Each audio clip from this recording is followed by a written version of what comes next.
Perkenalkan, nama saya Christian Sofian dengan D70241 dari 53. Jadi dalam video ini saya akan menjelaskan materi dan contoh untuk kasus tentang exponential atau simple additive relating. Langsung saja kita mulai pada halaman pertama, yaitu pengertian dari tau. Jadi tau adalah metode pembuatan terbobot yang dikembangkan oleh Fishburne pada tahun 1997. Metode tau sering juga dikenal dengan istilah metode pembunuhan terbobot. Konsep dasar metode tau adalah metode pembunuhan terbobot dari rating kinerja pada setiap alternatif pada semua kriteria. Konsep dasar metode tau ini membutuhkan proses normalisasi matrik keputusan atau X ke suatu skala yang dapat diperbandingkan dengan semua rating alternatif yang ada. Metode ini merupakan metode yang paling terkenal dan paling banyak digunakan dalam menghadapi situasi multiple attribute decision making atau singkatan dari MADM. Kita masuk pada langkah-langkah metode STAR. Yang pertama ada menentukan kriteria. Jadi menentukan kriteria yang akan diberikan acuan dalam pengambilan keputusan atau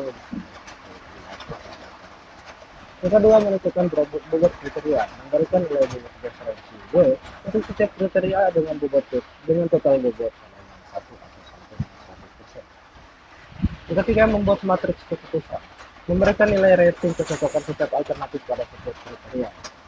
Yang keempat, normalisasi matriks, melakukan normalisasi matriks keputusan dengan cara mengukur nilai rating kinerja karena normalisasi atau RIG menggunakan rumus.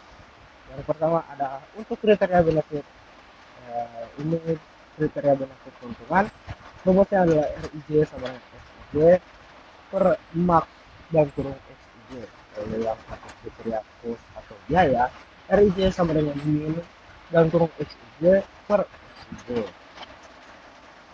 Keterangannya seperti ini: RIJ nilai rating kinerja ternormalisasi, XIJ nilai atribut yang dimiliki dari setiap kriteria, max atau XIJ nilai terbesar dari setiap kriteria, lalu untuk min nilai terkecil dari setiap kriteria, benefit jika nilai terbesar adalah terbaik, lalu untuk cost jika nilai terkecil adalah terbaik.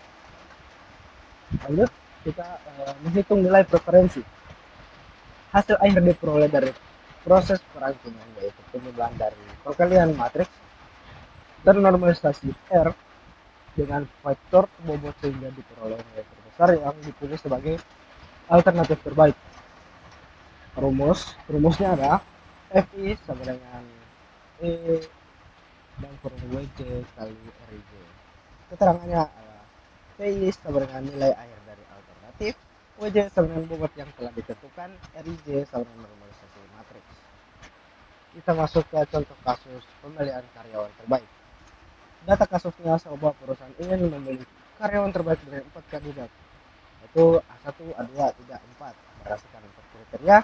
Kriteria C1 kedisiplinan, benefit bobot 30%, C2 kualitas kerja, benefit bobot 35%, C3 jumlah absensi cost bobot 7%, C4 pengalaman kerja dalam tahun, benefit bobot 15%.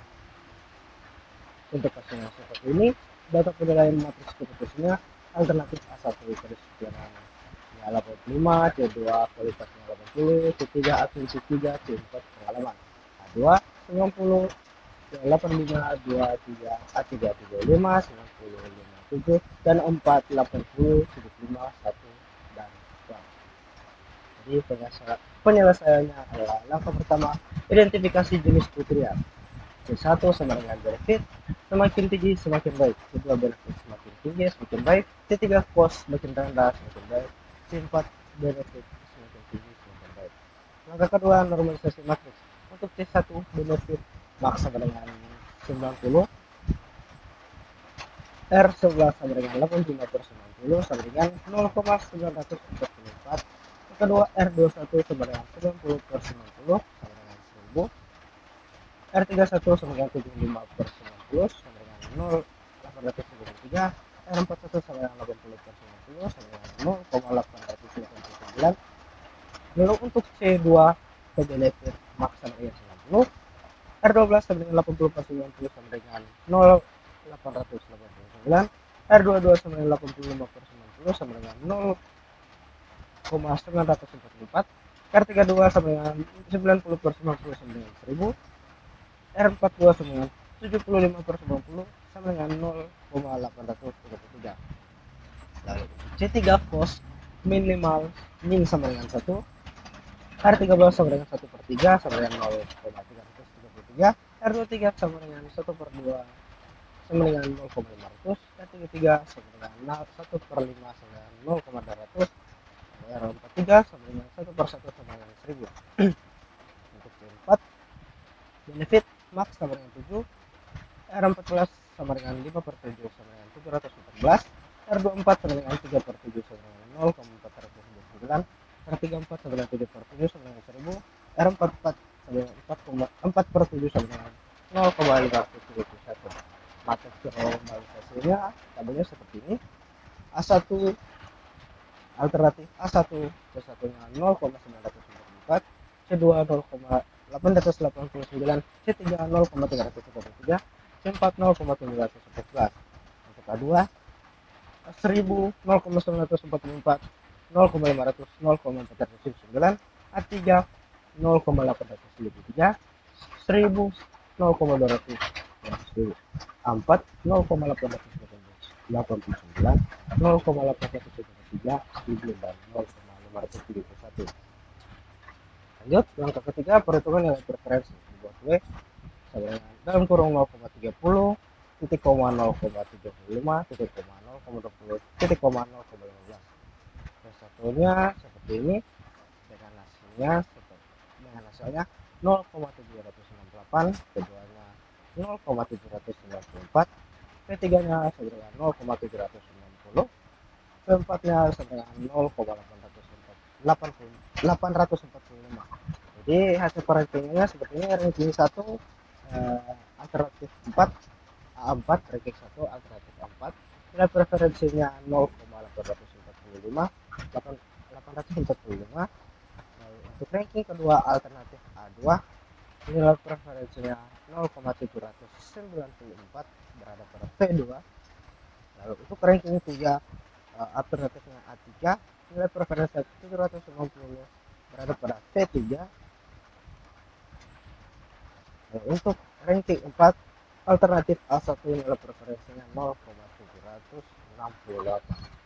Jadi kelebihan dan kekurangan dari metode SAO ini adalah kelebihan yang pertama, sederhana dan mudah dipahami. Yang kedua, komputasi yang efisien. Yang ketiga, menghasilkan nilai yang mudah diinterpretasikan. Yang keempat, cocok untuk pengambilan keputusan dengan banyak kriteria. Sedangkan kekurangannya, yang pertama, sangat bergantung pada proses normalisasi. Yang kedua, pembuatan kriteria bersifat subjektif. Yang ketiga, tidak dapat menangani kriteria yang saling bertentangan dengan baik. Yang keempat, rentan terhadap perubahan skala pengaturan. Jadi kesimpulannya adalah berdasarkan perhitungan menggunakan metode SAO, karyawan A4 adalah karyawan terbaik dengan nilai preferensi tertinggi sebesar 0,805.